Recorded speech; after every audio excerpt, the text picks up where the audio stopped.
Hey y'all, welcome back. It's January 19th. It's Sunday. We had some guests out here at the China shop. Shawn Dawley and his dad, Frank. We're moseying around out by the old Kart track, Marine City Kart track, about 4 or 5 miles from here. And yeah, they called and said, hey, can we stop by? I said, yeah. So you drove all the way out here? Sure, come on by. So we BS'd about Shawn's new go-kart and what drove him to do that, and the whole 9 yards. I mean, so he said it's the first new go-kart I've ever had. Frank had that look on his face like it's probably, as much as it costs, it's probably the last one you're going to have to. But hey, you only live once. You only live once. Life is short, folks. I'm telling you, I keep telling you, that everything's going to be okay, and it'll get better because Jesus is coming. That's not a joke. I'm not kidding. If you read a Bible and you apply it to what's going on in the world, the signs are all there. So yeah, it was nice to have those guys come out and show them around a little bit. You know, the back room and what was going on. They heard the pump running. I told them, yeah, there's my loud pump. And I tried to show them around. For instance, I feel like I know the place. Just from watching the video. So that's pretty cool. Today we're working on pods after the boys left. Figure out we'll at least get the pods figured out. Now I can't put it on the ground because my crank up stand that I use it here is gone, and it's gone because it went back to where it came from. Frank gave me that stand. Oh man, 20 years ago it might have been. And they got that big heavy cart.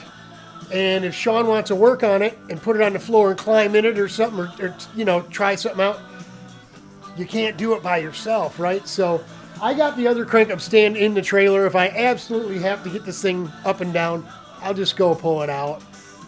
The other one was out underneath the little canopy, the cabana we had on the side of the garage there, and it was so I could lift the mower out there and grind on the blades and what have you. It makes it a little easier than trying to jack things up or whatever. But it went back to a good home. If they can use it, I told them you can keep it, you can have it. It'll save Frank's back lifting that go-kart. What we decided to do, instead of putting riv nuts in these plates, right, we went ahead and cut them out and sanded them smooth and nice and round and everything, bolted them on. Then we had to find some way of holding them in place and marking those holes. And I'm thinking, I was going to go with 2 1/4 inch because the riv nuts that I have, the insert nuts I have, are 1/4 20. Right? So we got a boatload of these, as you can see.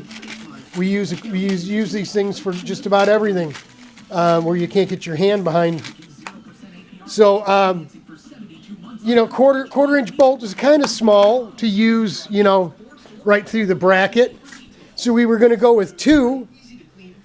And then I thought, man, I got those killer rivets from, remember the old trailer videos when I was fixing up I had to shoulder block the man. So what we did is we got some nice, good heavy steel rivets and went ahead and marked it as best we could. We put a piece of wood under here to simulate the bottom of the cart. And as you can see, it's pushing up on that there. So what we did was mark them as best we could. The front looked like it was sitting too high from where the marks, the magic through those holes, were real close to this bottom edge. So I thought, okay, what we'll do is we'll get it centered on the radius of the back tire, right, the pod itself, and we'll mark those holes. We marked the front, like I said, it looked like it was wrong. So we went ahead and drilled and put this on and then bolted the pod on. And then we ended up, what did we use? I think we used the quarter drive that we just got back from Shawn and Frank. It was actually used as a pivot bolt pin in that, yeah.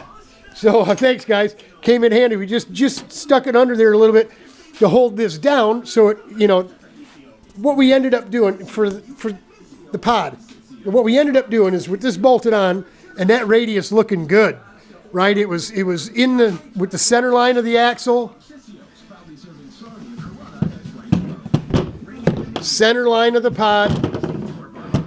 And it's kind of funky because, as you can see, it's got these, it flips up. The side, this surface actually comes down, comes up. So there's a little bit of optical illusion there, but you just kind of have to find the middle and about the middle. And we just tried to line it up with the axle and the stub axle to get, because we can't get it on the ground. And I think that's going to get us real close. I mean, I don't think I'll be too upset if the front's too high. I'll just step on the Nerf and give it a tweak, Ben. You know what I mean? We'll tweak it. But, yeah, we just went ahead and put those on.